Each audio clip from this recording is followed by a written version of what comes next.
चलिए बे से स्टार्ट करते हैं। आज हम सेक्शन 94 करेंगे, डॉक्यूमेंट्स के बारे में। दस्तावेजों को मौखिक साक्ष्य द्वारा कैसे साबित किया जाएगा, हम उसके बारे में पढ़ेंगे।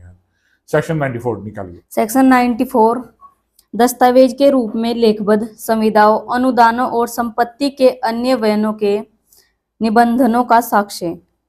जब किसी संविदा के या अनुदान के या संपत्ति के किसी अन्य वयन के निबंधन किसी दस्तावेज के रूप में लेखबद्ध कर दिए गए हों बस और क्या कहना चाह रहे हैं यहाँ पे, जबकि कोई डॉक्यूमेंट तैयार किया जाता है, कोई संविदा तैयार की जाती है, कोई ग्रांट तैयार किया जाता है और उसे डॉक्यूमेंट के रूप में लेखबद्ध कर लिया गया।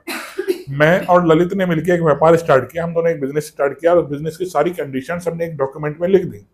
ठीक है कि दुकान पे सुबह को ललित बैठेंगे, रात को मैं बैठूंगा, शाम को ये बैठेंगे। ठीक है ना, वो सारी कंडीशन में लिख दी।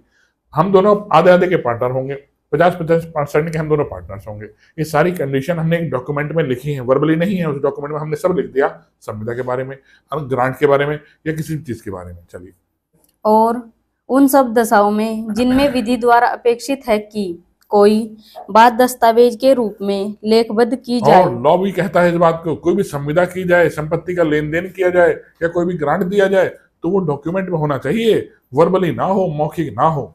ठीक है, ऐसी संविदा, अनुदान या संपत्ति के अन्य वयन के निबंधनों के या किसी बात के साबित किए जाने के लिए स्वयं उस दस्तावेज के या उन दशाओं में जिसमें इसके पूर्व अंतर्विष्ट उपबंधों के अधीन द्वितीयक साक्ष्य ग्राह्य है, उसकी अंतर्वस्तु के द्वितीयक साक्ष्य के सिवाय कोई भी साक्ष्य नहीं दिया जाएगा। बस देखिए क्या कहना चाह रहे हैं। कोई भी बात दस्तावेज के रूप में लेखबद्ध है तो दस्तावेज के द्वारा ही साबित होगी, मौखिक तौर पे या दस्तावेज के अलावा मैं उसे साबित नहीं कर सकता। पहला अपवाद पढ़िए। अपवाद फर्स्ट, जबकि विधि द्वारा यह अपेक्षित है कि किसी लोक अधिकारी की नियुक्ति लिखित रूप में हो और जब यह दर्शित किया गया है कि किसी विशिष्ट व्यक्ति ने ऐसे अधिकारी के नाते कार्य किया है, तब उस लेख का जिसके द्वारा वह नियुक्त किया गया था साबित किया जाना आवश्यक नहीं है। क्या कहना चाह रहे हैं? साहिल साहब को लोक सेवा आयोग ने, उत्तराखंड लोक सेवा आयोग ने एक लेटर भेजा और लेटर में लिखा आपको हम इस डेट से जज अपॉइंट करते हैं। साहिल साहब इस पोस्ट पर पिछले 10 साल से काबिज हैं एज ए जज, सिविल जज, जूनियर डिवीजन से सीनियर डिवीजन ये बन गए। अब मैं इनके ऊपर क्वेश्चन करता हूं कि इन्होंने एक एग्जाम भी क्लियर नहीं किया, ये जज कैसे बन सकते हैं? तो इनका ही अपने आप में पोस्ट पे बना रहना, 10 साल उस पोस्ट पे बना रहना और काम करना सरकारी तौर पर, इसका इनके अपॉइंटमेंट लेटर जो मिला था वो दिखाने की आवश्यकता नहीं है। इनका मौखिक तौर पर बोलना मैं ऑलरेडी जज हूं, मैं इस जज पोस्ट पे बैठा हुआ हूँ, काम कर रहा हूँ 10 साल से, वो अपने आप में मायने रखता है, तभी मौखिक साक्ष्य रेलेवेंट होगा। उस डॉक्यूमेंट की अहमियत नहीं है जो अपॉइंटमेंट लेटर सरकार ने इनको दिया था। दौड़ गया, जिस अपॉइंटमेंट लेटर के माध्यम से इनकी नियुक्ति हुई थी उस नियुक्ति की अब कोई अहमियत नहीं है, क्योंकि आप उस पोस्ट पे ऑलरेडी 10 से 15 साल से काम कर रहे हैं। दौड़ गया, आपको ऑब्जेक्शन करना था, आप ऑब्जेक्शन शुरू नहीं कर सकते थे। तो इसका मतलब क्या हुआ, उस दस्तावेज के सिवाय हम मौखिक साक्ष्य दे सकते हैं। चलिए, अपवाद 2, विलो का प्रोबोट मिला है वे प्रोबेट द्वारा साबित की जा सकेगी। अब देखिए, जिन विलो का प्रोबेट मिला है, प्रोबेट क्या होता है मैंने बताया, वसीयत का प्रोबेट मिले, न्यायालय ने घोषित कर दिया आप इस संपत्ति के मालिक हैं क्योंकि आपकी चाची आपके नाम ये वसीयत करके गई थी, तो आप इस संपत्ति के ओनर, न्यायालय का डिसीजन हो गया, ये आपको प्रोबेट मिल गया। उन प्रोबेटों को साबित किया जा सकेगा। इस डॉक्यूमेंट के अलावा, इस सेक्शन के अलावा कोई साक्ष्य मौखिक साक्ष्य के तौर पर देना चाहता है, यानी कि दस्तावेज के अलावा, तो न्यायालय स्वीकार कर सकता है। दस्तावेज के अलावा कोई भी साक्ष्य किसी चीज के बारे में न्यायालय को बताना चाह रहा हूँ मौखिक तौर पर, न्यायालय स्वीकार कर लेगा। स्पष्ट की बात, सिर्फ दस्तावेज में जो है बात उसे दस्तावेज के माध्यम से साबित किया जाएगा।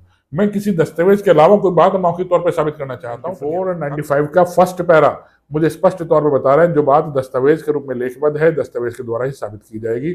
अगर कोई भी आप मौखिक साक्ष्य, संविदा में फेरफार का, चेंजेस का साक्ष्य देना चाहते हैं तो नहीं दे सकते, लेकिन कब दे सकता हूं, उस 11वीं शर्त का साक्ष्य मुझे परंतु ऐसा कोई तथ्य साबित किया जा सकेगा जो किसी दस्तावेज को अविधि मान्य बना दे, बस अविधि मान्य बना दे, उस डॉक्यूमेंट को अविधि मान्य बना दे, या जो किसी व्यक्ति को तत्संबंधी किसी डिक्री या आदेश का हकदार बना दे, यथा कपट, अभित्रास, अवैधता, सम्यक निष्पादन का अभाव, किसी संविदाकारी पक्षकार में सामर्थ्य का अभाव, प्रतिफल का अभाव या निष्फलता या विधि की या तथ्य की भूल। अब ललित ने मुझसे जबरदस्ती सिग्नेचर कराए, मुझसे झूठ बोलकर अपने बैनामे पे सिग्नेचर करा लिए, इसका साक्ष्य मैं बाद में दे सकता हूँ। दस्तावेज तो बन गया ना, संविदा तैयार होगी ना, लेकिन संविदा मुझसे जबरदस्ती कराई गई, चेक पे मुझसे जबरदस्ती साइन कराया गया सर, ठीक है। इस संविदा पे, इस बैनामे पे, इस विल पे मुझसे जबरदस्ती सिग्नेचर कराया गया, इसका मैं मौखिक साक्ष्य दे सकता हूँ। सेकंड, परंतु यह और कि किसी विषय के बारे में जिसके बारे में दस्तावेज मौन है और जो उसके निबंधनों से असंगत नहीं है, किसी पृथक मौखिक करार या अस्तित्व साबित किया जा सकेगा। बस किसी पृथक मौखिक करार या उसका अस्तित्व साबित किया जा सकेगा, इस पर विचार करते समय कि यह परंतु लागू होता है या नहीं, न्यायालय दस्तावेज की प्रारूपिता की मात्रा को ध्यान में रखेगा। अब देखिए, कोई डॉक्यूमेंट है, मैंने तैयार किया, ललित और मेरे बीच में कोई डॉक्यूमेंट तैयार हुआ, उसमें हम एक शर्त लिखना भूल गए कि हम दोनों 50% के पार्टनर हैं, और हम मानते हैं इस बात को, हम लोग 50% के पार्टनर हैं। तो हम स्पष्ट करने के लिए मौखिक साक्ष्य दे सकते हैं, क्योंकि ये शर्त दस्तावेज को स्पष्ट कर रही होगी। दो संविदा, दो पक्षकारों के बीच में, एक संविदा पक्षकारों के बीच में हुई है, तो दोनों कितने पार्टनर हैं, 50% के हैं, कितने के हैं, तो हम दोनों मानते हैं हम 50% के पार्टनर, ये भी सहमत है, मैं भी सहमत हूँ, कोई दिक्कत नहीं, हम दोनों 50% के पार्टनर, तो इसका हम मौखिक साक्ष्य दे सकते हैं। ठीक, संविदा की शर्तों से असंगत नहीं होनी चाहिए, बस वह। परंतु यह भी कि ऐसी किसी संविदा, अनुदान या संपत्ति के वयन के अधीन कोई बाध्यता संलग्न होने की पूर्वभावीय शर्त गठित करने वाले किसी पृथक मौखिक करार का अस्तित्व साबित किया जा सकेगा। किसी पृथक, ललित ने और मैंने मिलकर एक दुकान खोली और दुकान में हमारी बाध्यता है, बिजली का बिल ललित जमा करेंगे, पानी का बिल मैं जमा करूंगा, ठीक है, हमारी दोनों की बाध्यता है ना, दायित्व है ना हम दोनों का, तो इस बात का मैं साक्ष्य दे सकता हूँ मौखिक तौर पर, हम दोनों ने ये बाध्यता बनाई थी सर, कि बिजली का बिल ये जमा करेंगे, पानी का बिल मैं जमा करूंगा, हम दोनों सहमत हैं, और इसका हम मौखिक साक्ष्य दे सकते हैं। परंतु यह भी कि ऐसी किसी संविदा, अनुदान या संपत्ति के वयन को विखंडित या उपांतरित करने के लिए किसी सुभिन्न पार्श्विक मौखिक करार का अस्तित्व उन अवस्थाओं के सिवाय साबित किया जा सकेगा जिनमें विधि द्वारा अपेक्षित है कि ऐसी संविदा, अनुदान या संपत्ति का वयन लिखित हो, या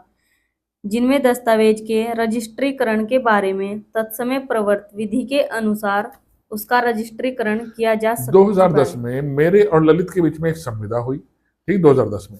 अब 2020 में हमने चेंज किया उस संविधा में, या 2024 में हम कुछ संविधा को चेंज कर रहे हैं, तो पुरानी संविधा हमने विखंडित कर ली थी, अभी नई संविधा को हमने रजिस्टर्ड भी कराया है, ठीक। तो पुरानी संविधा हमने विखंडित कर दी थी, वो शर्तें चेंज हो गई हैं, अब नई शर्तें आ गई हैं, हम इसका मौखिक साक्ष्य दे सकते हैं, ठीक है। नई संविधा जो हमने बना ली है, पार्टनर तो हम दोनों सेम ही है ना, उस शर्तों को हमने कुछ चेंज करा है, कुछ घटाया है, कुछ जोड़ा है, या नई संविधा बनाई है और उसे हमने रजिस्टर्ड भी कराया है, तो उसका मौखिक साक्ष्य भी दे सकते हैं। सर, हमने रजिस्टर्ड नई संविधा करा ली है, पुरानी हमने विखंडित कर दी है। क्या बोलो सर, मतलब पैसे कैसे मान लेंगे? कौन मान लेगा?